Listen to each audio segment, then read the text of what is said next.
అమ్మ చదవండి అమ్మ. ప్రకటన 3వ అధ్యాయము 8వ వచనం చదువుకున్నాం కదా. 8వ వచనం గురించి 3 వారాలు మనం మాట్లాడుకున్నాం. ఈరోజు 9, 10 చదవండి. 2 యూదులు కాకయే తాము యూదులమని అబద్ధమాడు సాతాను సమాజపు వారిని రప్పించెదను. వారు వచ్చి నీ పాదముల ఎదుట పడి నమస్కారము చేసి, ఇదిగో నేను నిన్ను ప్రేమించి తినని తెలుసుకొనున్నట్లు చేసెదను. నీవు నా ఓర్పు విషయమైన వాక్యమును గైకొంటివి గనుక భూనివాసులను శోధించుటకు లోకమంతటి మీదకి రాబోవు శోధన కాలములో నేనును నిన్ను కాపాడేదను. చాలు, ప్రార్థన చేసుకో. అత్యంత ప్రేమ కృప కనికరం కలిగిన మా తండ్రి, నీ మహాకృపను బట్టి వచనం వెంబడి వచనం ప్రకటన గ్రంథంలో దాచబడిన సత్యము గడిచిన 2 సంవత్సరాల నుంచి మాట్లాడుతూ ఉన్నాం తండ్రి. ఈ దినము 9, 10 వచనాలలో దాచబడిన సత్యములను మేము ముందుంచండి. ఆత్మీయంగా వాక్యపు వెలుగులో మా జీవితాలు సరిచేసుకోవటానికి కృప చూపించండి. రావాల్సిన బిడ్డలు ఉన్నారు, వారు త్రోవలో ఉంటే త్వరగా తీసుకుని రండి.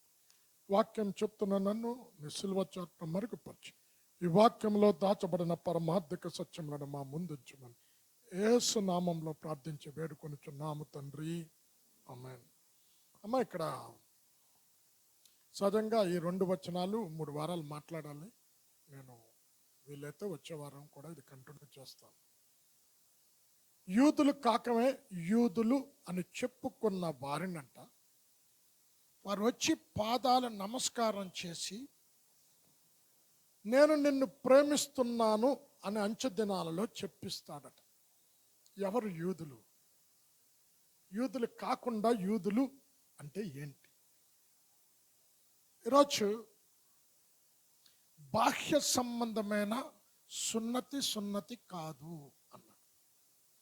అంటే ఇక్కడ కూర్చున్న మనం ఎవరమమ్మా? ఆత్మీయ యూదులు. ఎక్కడుంది? చదవండి. గలతీ 3వ అధ్యాయము 7వ వచనం. విశ్వాస సంబంధులే అబ్రహాము సంతానము. గలతీ 3:7. కాబట్టి విశ్వాస సంబంధులే అబ్రహాము కుమారులని మీరు తెలుసుకొనుడి. అమ్మా, ఇక్కడ కూర్చున్న మనం ఎవరు అమ్మా? చెప్పాలి, ఎవరు? విశ్వాస సంబంధులు అంటే ఎవరు? అబ్రహాం సంతానం. మనం అబ్రహాం యొక్క ఆశీర్వాదాలు మనకు వచ్చాయి. ఇక్కడ యూదులు కాకే యూదులకు ఒక నిరీక్షణ ఉన్నది. ఏంటంటే ఇంకా వారు యేసును మెస్సియాగా అంగీకరించలేదు కదా. మెస్సియా కొరకు ఎదురు చూస్తూ ఉన్నారు. మెస్సియా వచ్చినప్పుడు ఎవరైతే మమ్మల్ని బాధిస్తారో వారందరూ కూడా మా ఎదుట సాగిల పడతారు అన్న ఒక నిరీక్షణ యూదులకు ఉన్నది. చదవండి, అది 45 యెషయా 14వ వచనములో ఇక్కడ ఐగుప్తు యొక్క లాభం, కూషు దేశపు యొక్క వర్తక లాభం అంచె దినాలలో నీకిస్తాను అంటూ బంధించబడిన వారందరూ నీ ఎదుటకు వచ్చి సాగిల పడతారు అని చెప్తూ ఏమన్నాడు తెలుసా? మీరు తప్ప వేరే దేవుడు లేడు అని అందరూ మీ యొద్దకు వచ్చి చెబుతారు. 45:14. యెహోవా ఈ మాట సెలవిచ్చుచున్నాడు, ఐగుప్తీయుల కష్టార్జితమును కూషు వర్తక లాభమును నీకు దొరుకును.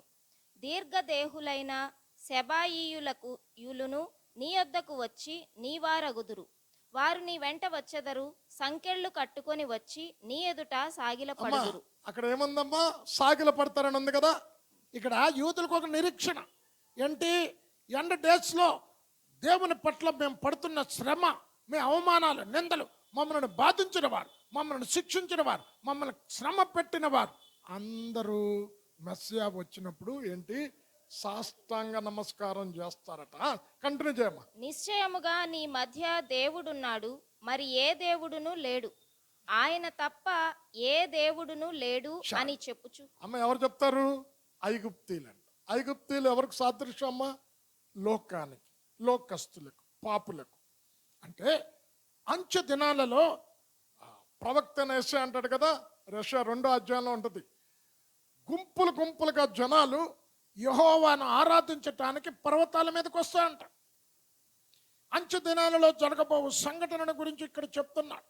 అయితే ఇక్కడ యూదులకున్న నిరీక్షణ ఏంటంటే ఒక దినం మమ్మల్ని హింసించిన వారు మా ఎదుటికి వచ్చి సాగిలపడతారు, మేము ఆరాధించే దేవుడే నిజమైన దేవుడని, ఇంకొక దేవుడు లేడని ప్రతి వారు చెబుతారు.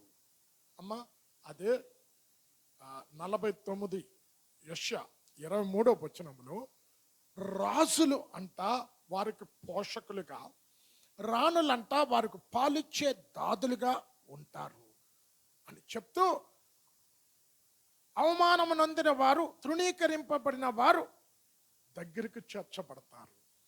నా నామము నిమిత్తం అవమాన పొందిన వారు తల ఎత్తుకొని తిరుగుతారు. చదవమ్మ 49:23. రాజులు నిన్ను పోషించు తండ్రులుగాను, వారి రాణులు నీకు పాలిచ్చు దాదులుగాను ఉండెదరు. వారు భూమి మీద సాగిలపడి నీకు నమస్కారము చేసెదరు. అమ్మా ఇక్కడ ఏముంది? 9వ వచనంలో నమస్కారం చేస్తారు. నీ పాదముల ధూళి నాకెదరు. అప్పుడు నేను యెహోవాననియు నా కొరకు కనిపెట్టుకొని వారు అవమానము నొందరనియు నీవు తెలుసుకుందువు. ఎప్పుడు మెస్సియా కొరకు కనిపెడుతున్నారు, నిజ దేవుణ్ణి ఆరాధించే ఆరాధకులు వారు. అయితే మెస్సియా ఇంకా రాలేదు, వస్తున్నాడని కనిపెడుతున్నారు. అయితే ఒక దినము వాళ్ళ కళ్ళు తెరవబడతాయి, వారందరూ కూడా ఏంటనంట వారు ఆరాధించే దేవుడు నిజమైన దేవుడని, వారు అవమానానికి ప్రతిగా రెట్టింపు ఘనతనిచ్చి ఆ దేవుణ్ణి గురించి అందరూ తెలుసుకుంటారు. అమ్మా అంత తృణీకరించబడిన వారు దగ్గరికి చేర్చబడతారంట. యెషయా 60:14 చదవమ్మా.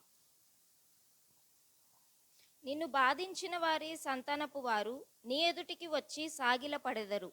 నిన్ను తృణీకరించిన వారందరూ వచ్చి నీ పాదముల మీద పడెదరు.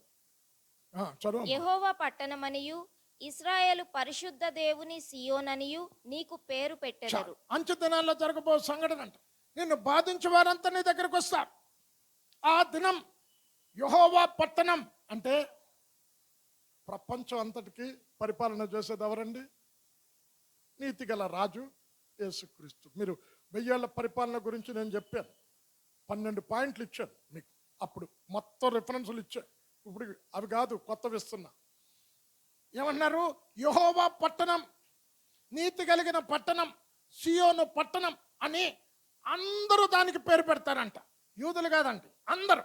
అంటే ఎవరు ఈ యూదులు అంటే అమ్మా ఒరిజినల్గా క్రీస్తు సంబంధులే యూదులంట.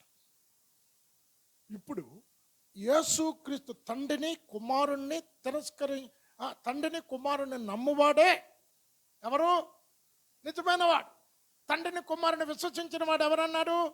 విరోధి, సాతాను సంబంధి. చదివమ్మ 8:44 యోహాన్లో ఉంటుంది.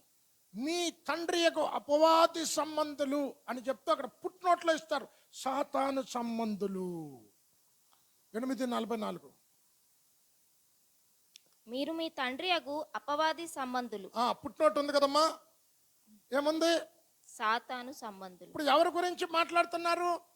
మెస్సియా వచ్చాడు, అయితే వారు నమ్మలే, వారు విశ్వసించలే, వారు సిలువకి అప్పగించారు, సంఘాన్ని హింసించారు. సంఘం మొట్టమొదట ప్రారంభించింది ఎక్కడ? యెరూషలేములోనే. అయితే యూదులు నమ్మలేదు కనుక సంఘాన్ని హింసించారు కనుక సంఘం చెదిరిపోయి, ప్రపంచమంతా చెదిరిపోయి అన్ని జనాంగం రక్షణలోకి వచ్చింది.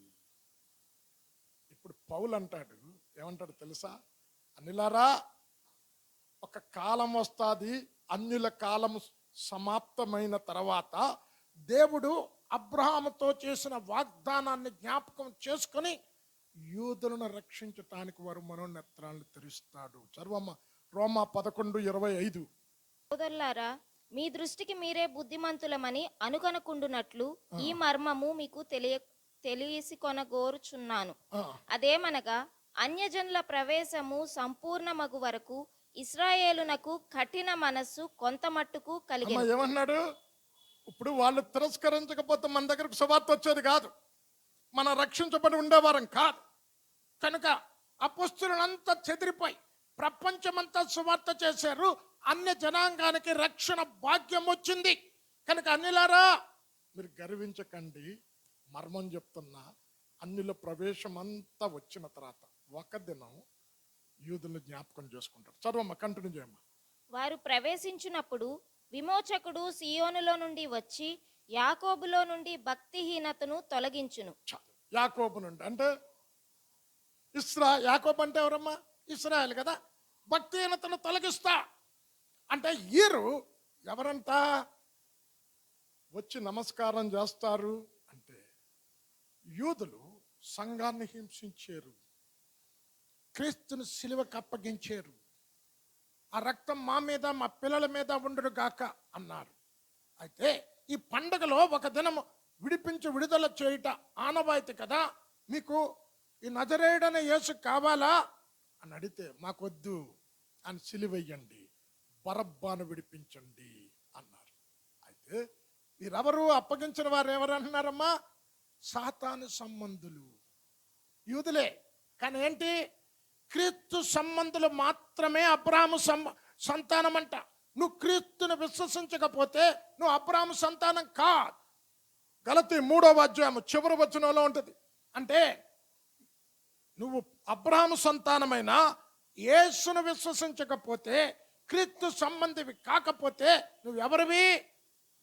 వాగ్దానానికి వారసుడు కాదు. చదవమ్మా గలతీ 3 చివరి వచనం. మీరు క్రీస్తు సంబంధులైతే ఆ పక్షమందు అబ్రహాము యొక్క సంతానమై అమ్మా ఉండి. ఎవరంటే అబ్రహాం సంతానం? క్రీస్తు సంబంధులు అంటే క్రీస్తుని అంగీకరించిన వారు, క్రీస్తు శిలువ త్యాగాన్ని విశ్వసించిన వారు, ఆయన పునరుత్థానాన్ని నమ్మిన వారు క్రీస్తు సంబంధులు. వారెవరు? అబ్రహాము సంతానము. అంటే అంచె దినాలలో దేవుడు వీరు మనోనేత్రాలను వెలిగిస్తాడు. వెలిగిస్తే వీరు వచ్చి సాగిలపడి నమస్కారం చేస్తారంట. ఎవరు? ఈ యూదులే. అంటే అంతవరకు విశ్వసించిన వారు, సాతాను సంబంధులుగా జీవిస్తున్న వారు, యేసయ్య దగ్గర యేసయ్య నిజదేవుడు, మెస్సయ్య, రక్షకుడు అని వచ్చి ఎవరికి నమస్కారం? సంఘాన్ని హింసించారు. సంఘం అంటే మనమే. సాష్టాంగపడి నమస్కారం చేస్తారు. ఆ దినమున కరుణ నొందించు ఆత్మను నేను పంపుతాను.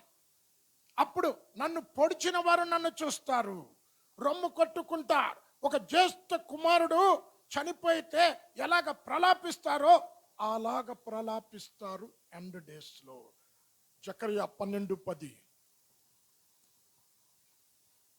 దావీదు సంతతి వారి మీదను యెరూషలేము నివాసుల మీదను కరుణ నొందించు ఆత్మను, విజ్ఞాపన చేయు ఆత్మను నేను కుమ్మరింపగా, వారు తాము పొడిచిన నా మీద దృష్టియుంచి, ఒకడు తన ఏక కుమారుని విషయమై దుఃఖించున్నట్లు, తన జ్యేష్ఠ పుత్రుని విషయమై ఒకడు ప్రలాపించున్నట్లు అతని విషయమై దుఃఖించుచు ప్రలాపింతురు. అప్పుడు వారు మనోనేత్రాలు తెలిస్తే ఏంటంటే సాష్టాంగపడి నమస్కారం చేస్తారు. అప్పుడు ఏమన్నాడు? నేను నిన్ను ప్రేమిస్తున్నా. అమ్మ, దేవుడు కనుక ప్రేమించకపోతే తను సిలివేసిన సఖీలను తిరిగి రక్షణలోకి నడిపించడానికి వారికి జ్ఞానం నంది ఆత్మనివ్వాల్సిన పని లేదు, కరుణ నందించు ఆత్మనివ్వాల్సిన పని లేదు. అంటే నేను నిన్ను ప్రేమిస్తున్నా, ఇదిగో అని ఏమంటున్నాడు? నేను ప్రేమించిన వారి ఇంట ఉంటుండగా నాకు కలిగిన గాయాలు. అదే జకర్యా 13:6లో ఉంటుంది. అంటే నేను ప్రేమిస్తున్నాను. మీరు నన్ను సిలువకు అప్పగించిన, ఉమ్ము వేసిన, నన్ను వద్దు అని తృణీకరించిన అంచె దినాలలో నేను ప్రేమించి అబ్రాహాముకు నేను ఇచ్చిన వాగ్దానాన్ని బట్టి మిమ్మల్ని రక్షించటానికి కరుణ నొందించు ఆత్మను నీకు పంపుతాను. అప్పుడు ఈ మనోనేత్రాలు తెలుస్తారు, పొడిచిన నా వైపు దృష్టిని ఉంచుతారు, సాష్టాంగపడి నమస్కారం చేస్తారు. అమ్మ, యూదులు అంటే మనకి పరిశుద్ధ గ్రంథాల నిజమైన యూదుడు ఎవరనంటే, అమ్మ రోమా 2వ అధ్యాయం పట్టుకోమ్మా. ఇక్కడ 28వ వచనంలో బాహ్య సంబంధమైన సున్నతి కాదు, అంతరంగంలో జరిగిన సున్నతి. అంటే యూదులు సర్కంసైజ్ చేసుకుంటారు కదా, సున్నతి అంటారు. ఇక్కడ అంటున్నాడు బాహ్య సంబంధమైన సున్నతి కాదు. ఏంటంట? అంతరంగంలో మార్పే నిజమైన సున్నతి. చదువమ్మ 2:28-29. బాహ్యమునకు యూదుడైన వాడు యూదుడు కాదు, శరీరమందు బాహ్యమైన సున్నతి కాదు. అయితే అంతరంగమందు యూదుడైన వాడే యూదుడు. మరియు చదువు చదువు. మరియు సున్నతి హృదయ సంబంధమైనదై ఆత్మయందు జరుగునదే గాని అక్షరము వలన కలుగునది కాదు. చ. ఏంటి ఇప్పుడు? మేము సున్నతి కలిగిన ప్రజలము. అబ్రాహాముతో దేవుడు ఏంటి, అబ్రామా నేను నీతో ఒక నిబంధన చేస్తున్నా, నా నిబంధనలోనికి నువ్వు రావాలి అని అంటే నీవు నీ ఇంట్లో ఉన్న వారందరూ కూడా పురుషులు సున్నతి చేయించుకోవాలి. ఆ సున్నతి చేయించుకునేటప్పుడు నా నిబంధనలోనికి మీరు వస్తారు.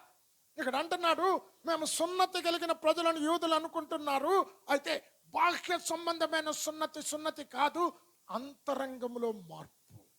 నీ హృదయంలో పాపాన్ని విడిచిపెట్టటం, దేవదూషణను విడిచిపెట్టటం, హృదయంలో పరిశుద్ధత కలిగి జీవించటం, అంతరంగంలో కలిగే సున్నతే నిజమైన సున్నతి. అంతరంగంలో మార్పు చెందిన వాడే నిజమైన యూదుడు. ఏంటి ఇంకా సున్నతి అంటే? అమ్మ కొలస్సి 2వ అధ్యాయం పట్టుకో. ఇక్కడ శరీర కార్యాలను విసర్జించటమే నిజమైన సున్నతి అంట. 2:11.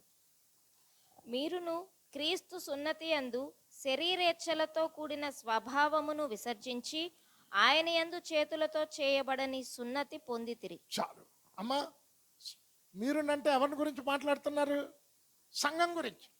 మీరును కూడా శరీర సంబంధమైన కార్యాలను విసర్జించి సున్నతి చేయబడిన వారైతే. అంటే నిజమైన యూదుడు ఎవరంట? అంతరంగంలో మార్పు కలిగిన వాడు, హృదయమందు సున్నతి కలిగిన వాడు, శరీర క్రియలను విసర్జించిన వాడు, శరీర ఇచ్చలను పూర్తిగా విడిచిపెట్టిన వాడు నిజమైన సున్నతి కలిగిన యూదుడు. అయితే దేవుడు అబ్రాహాముకి ఇచ్చినటువంటి వాగ్దానాన్ని జ్ఞాపకం చేసుకోవటానికి ఆ దినాన్న దేవుడు దిగి వస్తాడు. అందరూ కూడా వీరు ఆరాధించిన దేవుడే నిజ దేవుడు అని తెలుసుకుంటారమ్మ. యెషయా 60:14 చదవమ్మ. నిన్ను బాధించిన వారి సంతానపు వారు నీ ఎదుటికి వచ్చి సాగిల పడెదరు. నిన్ను తృణీకరించిన వారందరూ వచ్చి నీ పాదముల మీద పడెదరు. యెహోవా పట్టణమనియు ఇశ్రాయేలు పరిశుద్ధ దేవుని సియోననియు నీకు పేరు పెట్టెదరు. బాధించిన వారంతా నీ ఎదుటికి వచ్చి సాగిల పడతారు. అమ్మ ఇక్కడ అంచు దినాలలో నేనేంటి నా దగ్గరికి వచ్చి యూదులంటే ఆత్మీయంగా యూదులు కానివారు సంఘం ఎదుటకొచ్చి సాగిలపడి నమస్కారం చేస్తారు. 10వ వచనంలో 10వ వచనం కంటిన్యూ చేయండి. ప్రకటన 3:10. నీవు నా ఓర్పు విషయమైన వాక్యమును గైకొంటివి గనుక భూనివాసులను శోధించుటకు లోకమంతటి మీదకి రాబోవు శోధన కాలములో నేనును నిన్ను కాపాడేదను. అమ్మ ఇక్కడ జాగ్రత్తగా వినండి. చాలా మంది మొన్న ఒక ప్రసంగంలో అనుకుంటా చెప్పాను, సంఘము శ్రమలలో విడవబడదు, ఎత్తబడతాది. ఇప్పుడు భూనివాసులకు కలుగు శ్రమ. ఇక్కడ అంటున్నాడు వాక్యము గైకొన్నావు, వాక్యమందు ఎవరైనా నిలిచి ఉంటారో వారే దేవుని శిష్యులు.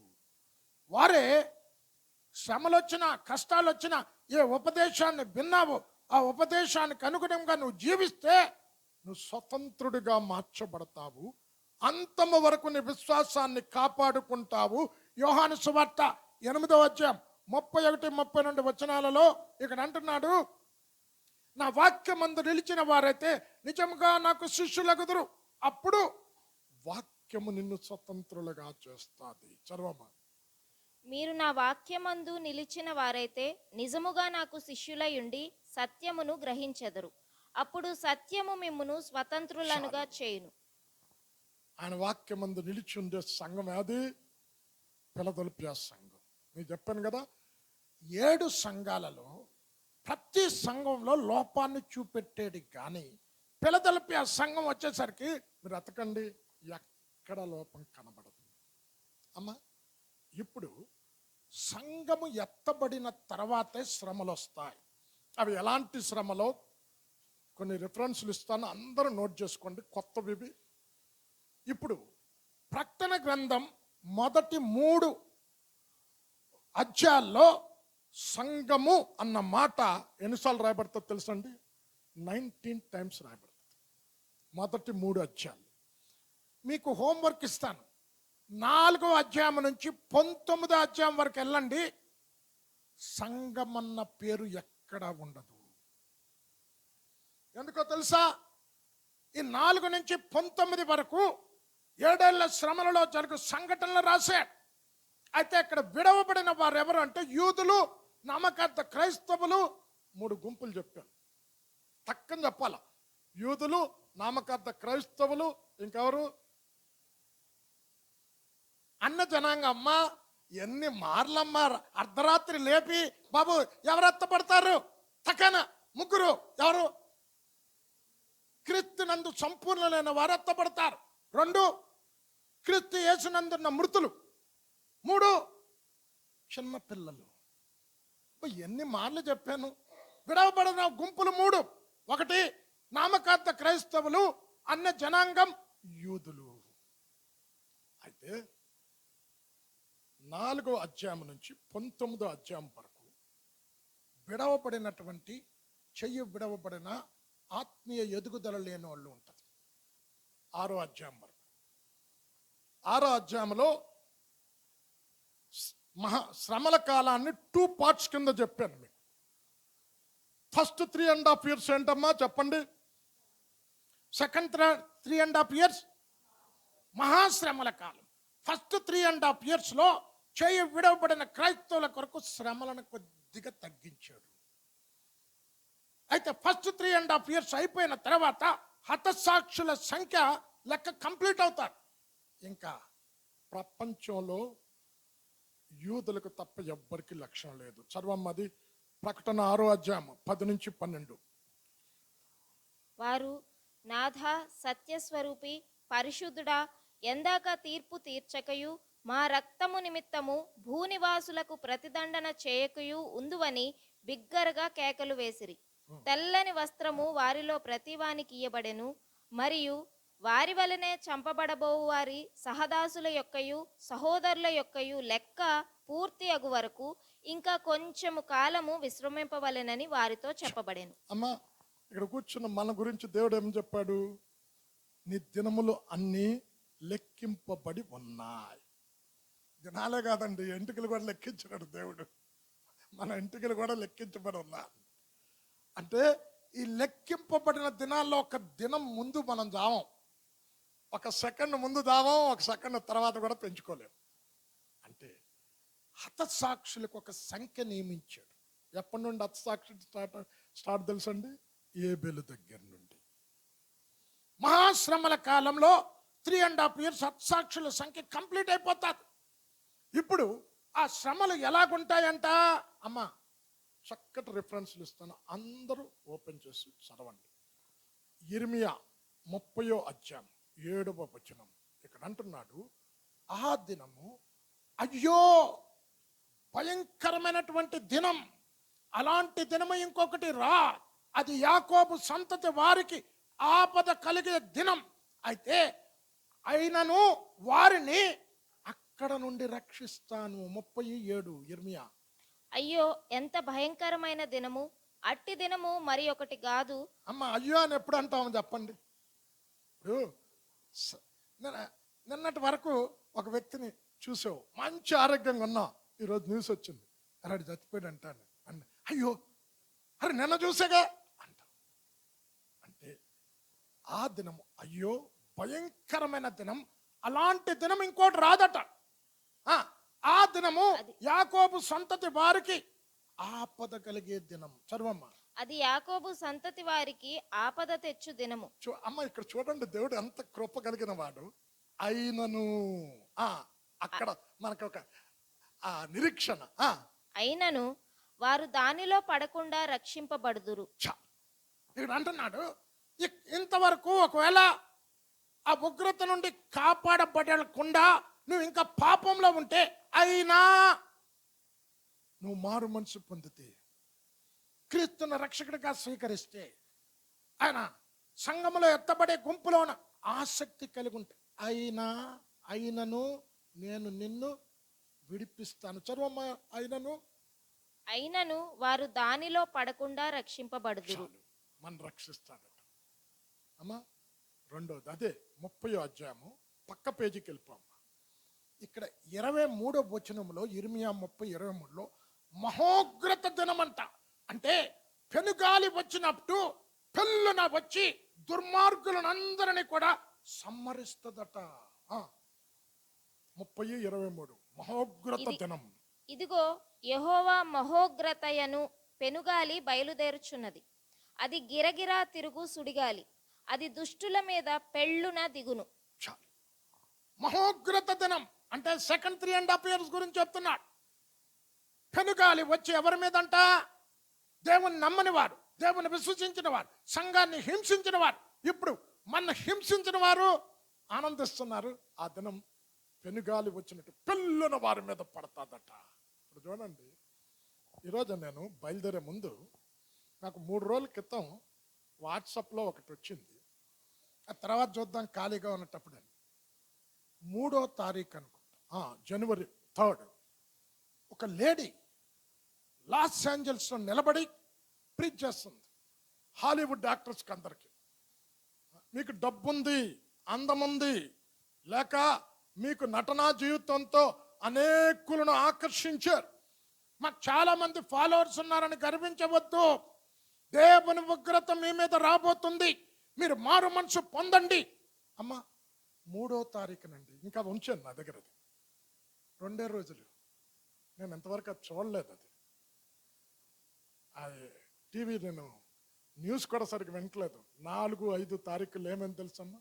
సార్ 5-6 తారీఖులు. ఇప్పుడు ఈ రోజైనా వెళ్ళి చూడాలి. మొత్తం 1,80,000 కోట్ల ఆస్తి. హాలీవుడ్ యాక్టర్స్, వారికి అందమే డబ్బు, వారి నటనా జీవితమే డబ్బు. డబ్బు మాకుంటే ఏదైనా చేయొచ్చు. అమ్మా ఈ అగ్నే ఆర్పలేకపోతే నరకం యొక్క అగ్నిని ఎలాగ ఆర్పుతారు మీరు? అని అన్నాడు. మహోగ్రత కలిగిన దినం.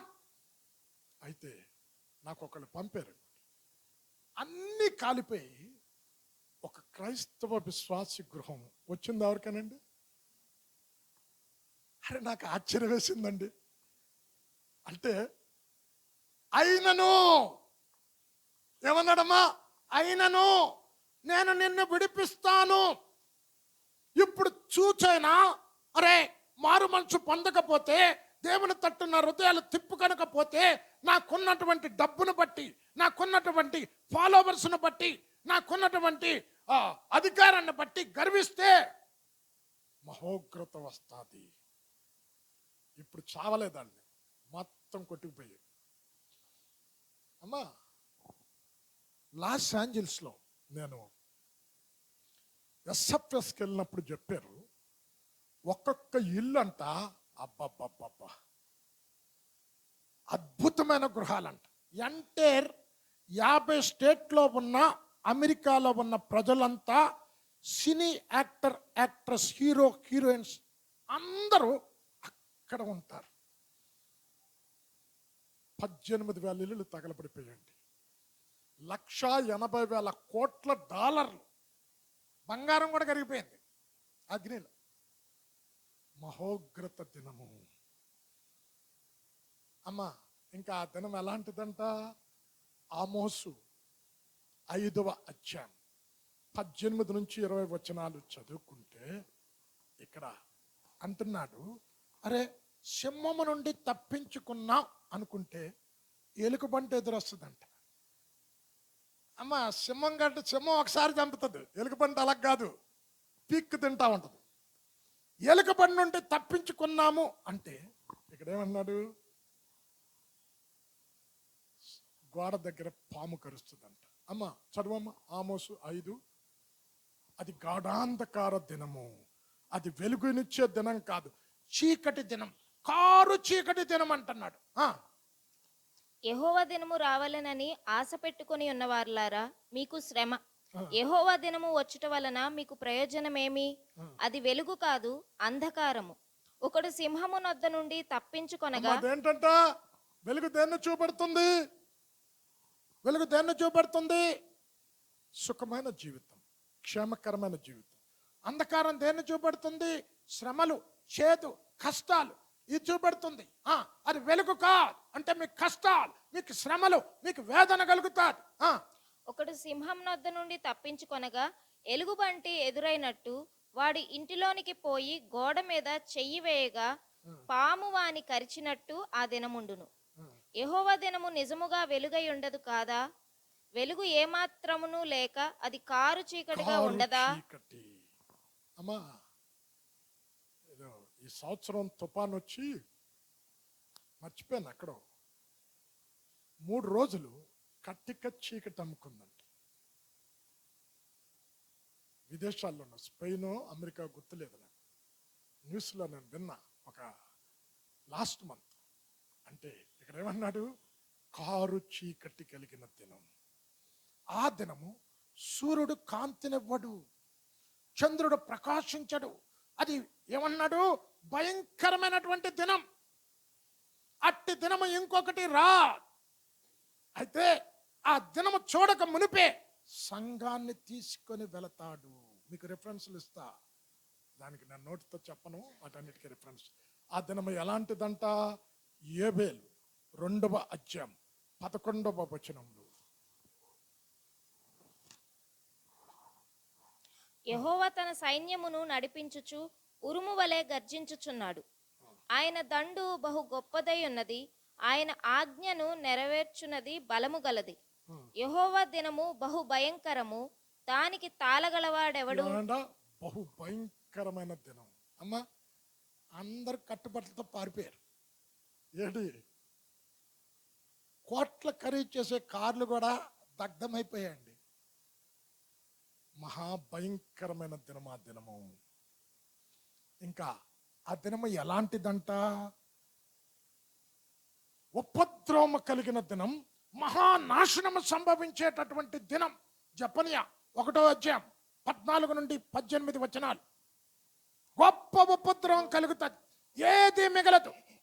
బంగారాన్ని నమ్ముకున్నవాడు, వెండిని నమ్ముకున్నాడు, ఈ బంగారాన్ని వెండిని రోడ్డు మీద పారేస్తారు. జెఫన్యా 1:14 నుండి 18. యెహోవా మహాదినము సమీపమాయెను, యెహోవా దినము సమీపమై అతి శీఘ్రముగా వచ్చుచున్నది. చాలా త్వరగా రాబోతూ ఉంది. నేను ఇప్పుడు ఈ ఇయర్ ప్రవచన రీతిగా ఒకటి చెప్తున్నా, నోట్ చేసుకోండి. ఆ రోజు ఆమె చెప్పింది 3వ తారీఖున. నేను చెప్తున్నా, భారతదేశం మీద ఈ ఇయర్ ఉగ్రత కుమ్మరించబోతాదు. కారణం తర్వాత మీకు చెప్తాను. ఇక్కడ అంటున్నాడు మహా ఉగ్రత దినం. ఆలకించుడి, యెహోవా దినము వచ్చుచున్నది, పరాక్రమశాలురు మహారోదనము చేయుదురు.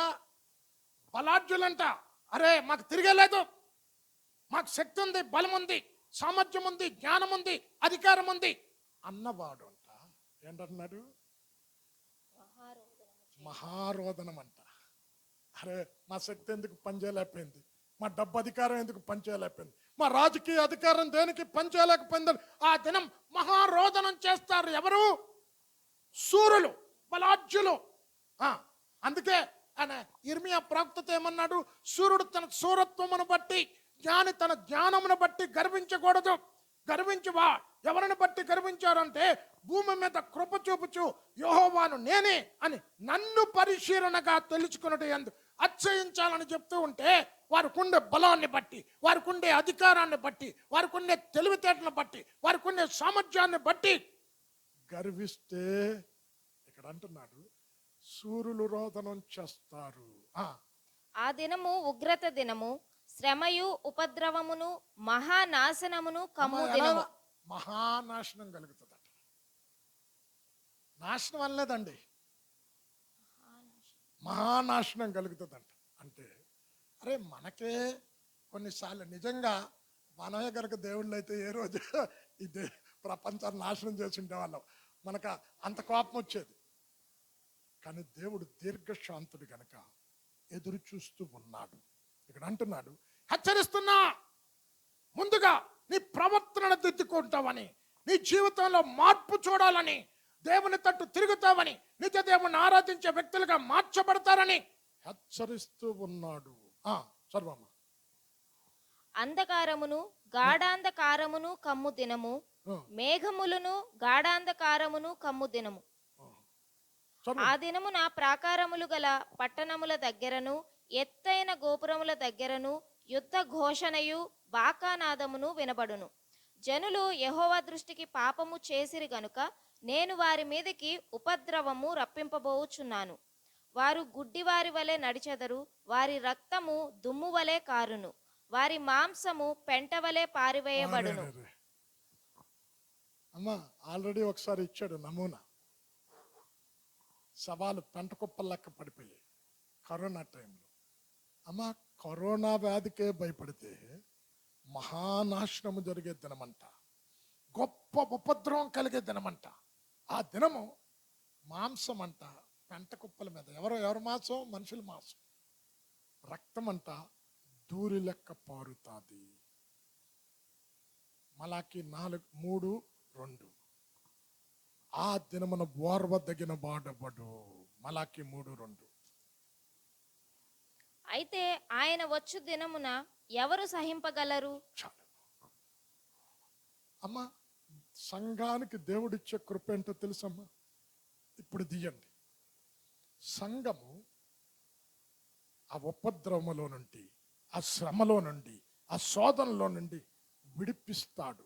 1 తెస్సలోనిక 5:9 యేసుక్రీస్తు ద్వారా రక్షణ పొందుటకు మనల్ని నియమించను గాని ఉగ్రత పాలగుటకు నియమించలేదు.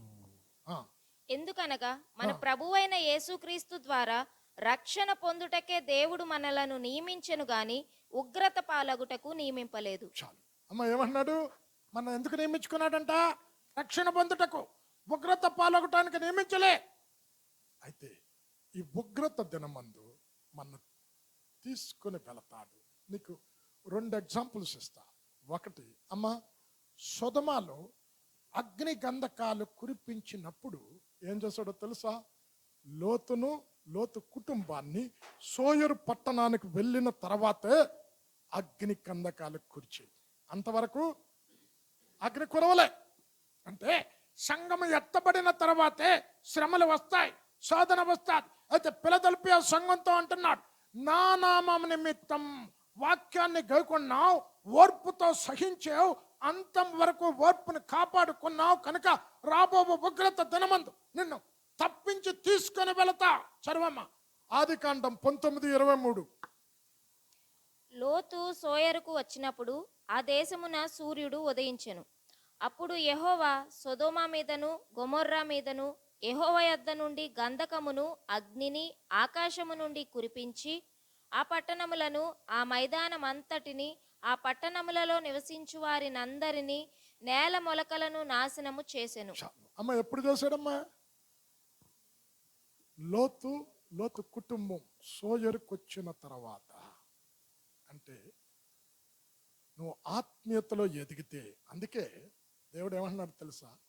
ఆ దినము సమీపిస్తున్న కొలది ఏం చేయాలా? మానక సంఘంగా కూడుకోవాలి. కూడుకోమంటే మనం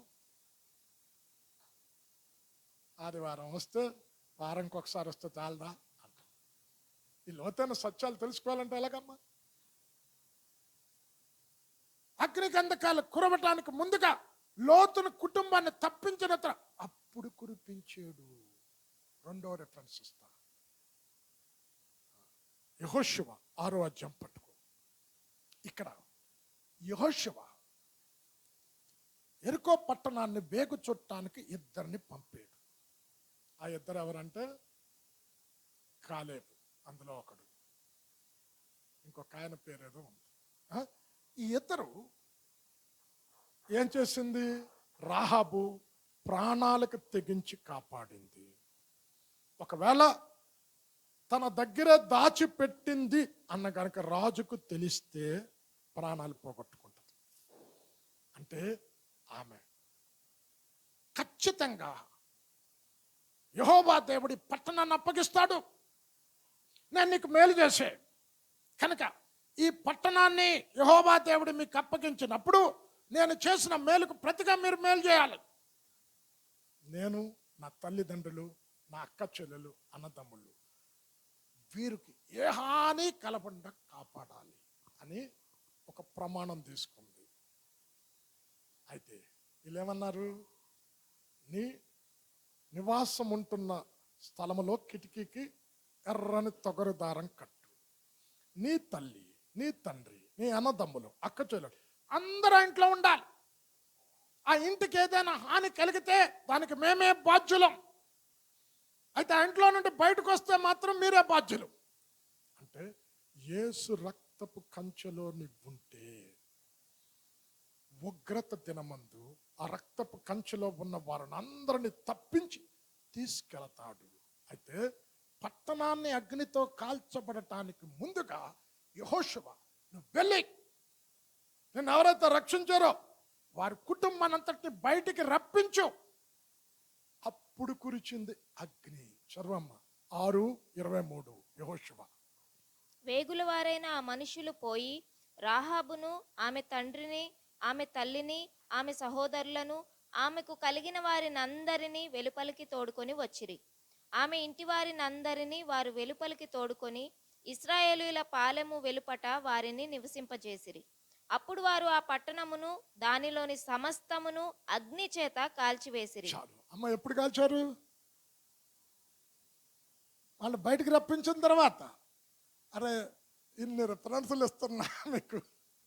ఇంకా కొంతమందికి ఎవరో వచ్చి ఏదో చెప్తే, ఏమండి సంఘం ఎత్తబడుతుందా, 7 ఏళ్ళ శ్రమలో ఉంటుందా అంటే ఇంక నేనేం చేయాలా, నేనే తప్పుడు ఉన్నా, వాళ్ళ నేనే సరిగ్గా బోధించట్లేదు అనుకోవాలి మిమ్మల్ని.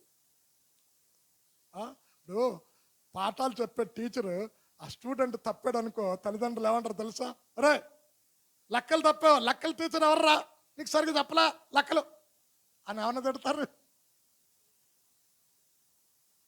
అమ్మ, రెండో రిఫరెన్స్ ఇచ్చా. అగ్నితో కాల్చబడటానికి ముందుగా అందరిని బయటకు అప్పుడు అగ్నితో కాల్చారు.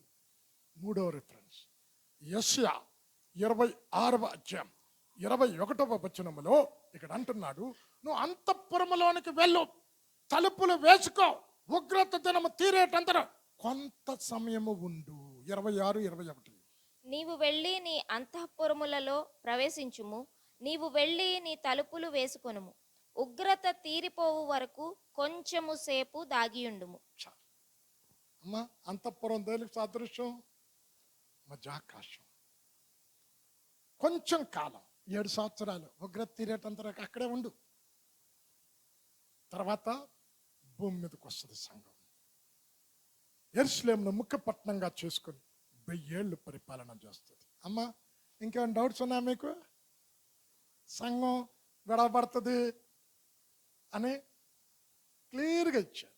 లోతు గురించి చెప్పారు. అగ్ని గంధకాలు కురవటానికి ముందుగా వారిని బయటికి తీసుకొచ్చి కురిపించాడు. రాహాబు పట్టణాన్ని అగ్నితో కాల్చబడటానికి ముందుగా రాహాబును బయటికి రప్పించి అప్పుడు అగ్నితో కాల్చాడు. 3, ఇక్కడ ప్రవక్త అయిన యెషయా చెప్తున్నాడు, సంఘం అంతఃపురములోకి వెళ్తాది, తలుపులేసుకుంటాది, ఉగ్రత తీరేటంతటి వరకు 7 ఏళ్ళు చక్కగా విందులో ఉంటా.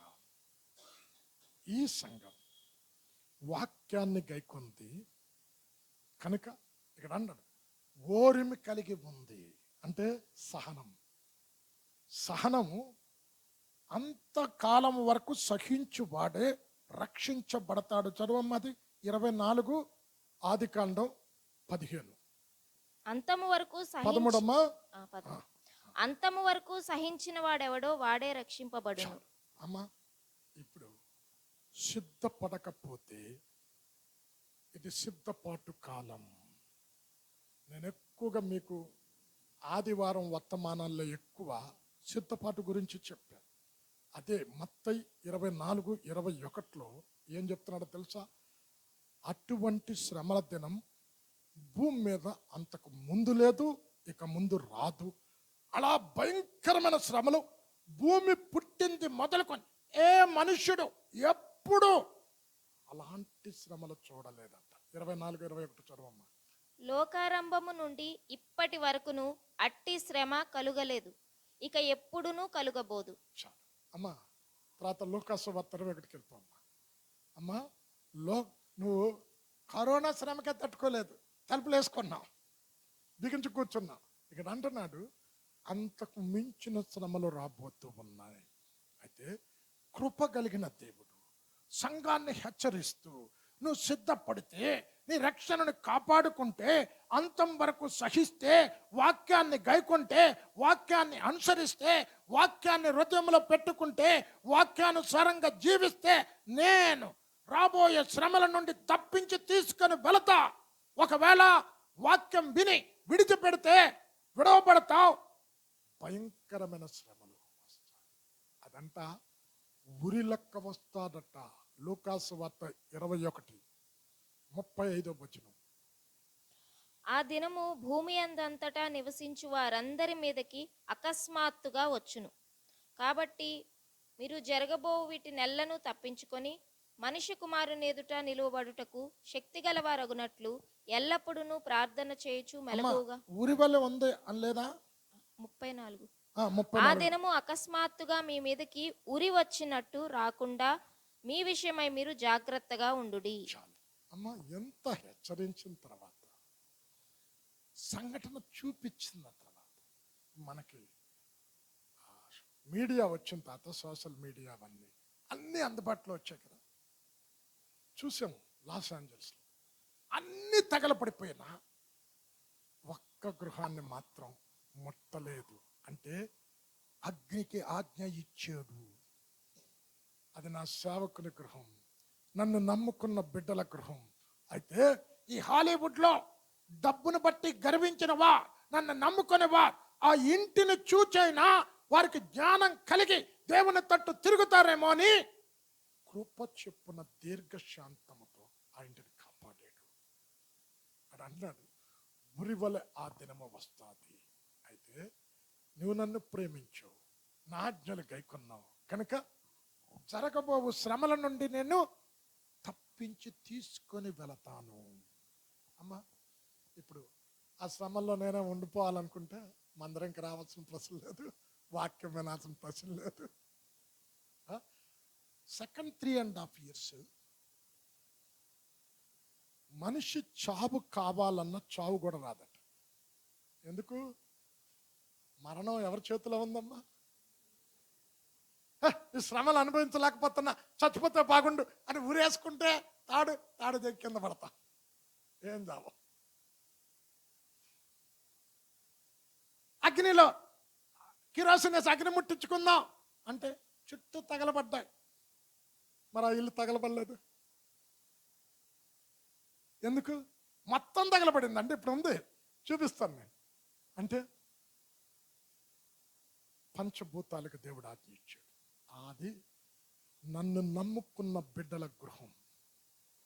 నన్ను నమ్ముకున్న బిడ్డలను ఆ రీతిగా నేను కాపాడుతా. నేను మధ్యాకాశానికి వచ్చినప్పుడు మీరు సిద్ధపడకపోతే, మారు మనసు పొందకపోతే, నా తట్టు మీ హృదయాలు తిప్పుకొనకపోతే, ఇది ఎలాగ కాలిపోయిందో ఇది లాస్ ఏంజల్స్ అలా కాలిపోయిందో అలాగ నరకాగ్నిలో నిత్యం కాలిపోకుండా నువ్వు తప్పించబడాలంటే నా వైపు తిరుగు. అయినా నువ్వు తిరిగితే నేను నిన్ను రక్షిస్తా. చూడండి ఎంత కృప కలగడ దేవుడు. ఫిలదెల్ఫియా సంఘం, నా వాక్యాన్ని గైకొన్నావు, నా నామము నిమిత్తం భారం భరించు, శ్రమలు భరించు, అవమానాలు భరించు, నిందలు భరించు. రాబోవు మహాశ్రమల ఉగ్రత దినం, శోధన దినము నిన్ను నేను తప్పిస్తాను. కళ్ళు మూసుకోనండి, కళ్ళు మూసుకోండి. ఈరోజు ఎటు చూసిన అమ్మ, ఆల్రెడీ 2 times లాస్ట్ వీక్లో హైదరాబాద్ షేక్ అయింది. ఎంతమందికి తెలుసండి? ఎర్త్‌క్వేక్ వచ్చింది. మొన్న సాటర్డే కాటేజ్ ప్రేయర్కి వెళ్తే ఆ సాఫ్ట్వేర్లో చేస్తున్నాడు ఆ కుర్రోడు చెప్తాడు, మా ఆఫీస్లో ఊగింది. నేను అడిగాను, నీకేమనిపించింది అని అంటే, ఇంకొక ఆయనకి కూడా అంట, నా బల్ల ముందుకు కదిలింది, బల్ల మీద ఉన్న అన్ని కింద పడిపోయాను. నెక్స్ట్ టైం కనుక షేక్ వస్తే అందరు దిగిపోతామని 11వ అంతస్తులో ఉన్నారు. మహాభయంకరమైన భూకంపం నేనన్నా, అది ఇప్పుడే రాదు నాయనా. భయంకరమైన భూకంపం ఒకటి వస్తుంది. 11వ అధ్యాయంలో ఉంటుంది ప్రకటన. చాలా మంది చచ్చిపోతారు ఆ భూకంపంలో. ఇలాంటి ఉపద్రవాలు, మహానాశనం, మహోగ్రత వారవగలిగిన వాడు ఎవ్వడు ఉండడు. అది యెహోవా దినం, మహోగ్రత దినం. అక్కడి నుండి తప్పించబడటానికి ఎంత ప్రేమ కలిగిన దేవుడండి. తిప్పుకోండి నీ హృదయం నా వైపు, పాపాన్ని విడిచిపెట్టండి. ఏ వాక్యం అయితే వింటున్నావో ఆ వాక్యానికి అనుగుణంగా జీవించు. సిద్ధపడు, తప్పించి తీసుకెళతా, నరకాగ్ని నుండి తప్పిస్తా. కళ్ళు మూసుకోరండి. పరిశుద్ధుడైన మా తండ్రి, ఎంత ప్రేమ కలిగిన దేవుడు ప్రభా. నిన్ను నమ్ముకున్న బిడ్డలను నువ్వేమాత్రం కూడా తృణీకరించే దేవుడు కాదు. మమ్మల్ని రక్షించటానికే ఎన్నుకున్నావు, నియమించుకున్నావు. ఉగ్రత పాలగుట కాదని చెప్పావు. అయితే నీ ఉగ్రత భూమి మీదకి రాబోతూ ఉన్నది. ఏ మనుష్యుడు కూడా ఉగ్రతను తప్పించుకోలేడని, అది శ్రమల కాలమని, మహోగ్రత కాలమని, మహానాశనమైన జరుగు కాలమని, ఉపద్రవ కాలమని ఎన్నో వాక్యము ద్వారా చూపించావు. ఇవన్నీ చూసినప్పుడు భయముతో వణుకుతో నువ్వు మాకిచ్చిన రక్షణను కాపాడుకోట, నువ్వు మధ్యాకాశానికి వచ్చినప్పుడు తప్పించబడే గుంపులో మేమందరము ఉండటానికి, మా కుటుంబాలు ఉండటానికి నీ కృప దయచేయమని, ఎత్తబడిన వాక్యం హృదయంలో నీరు కట్టి ఫలింపజేయమని యేసు నామంలో ప్రార్థించి వేడుకొనుచున్నాము తండ్రి. ఆమేన్.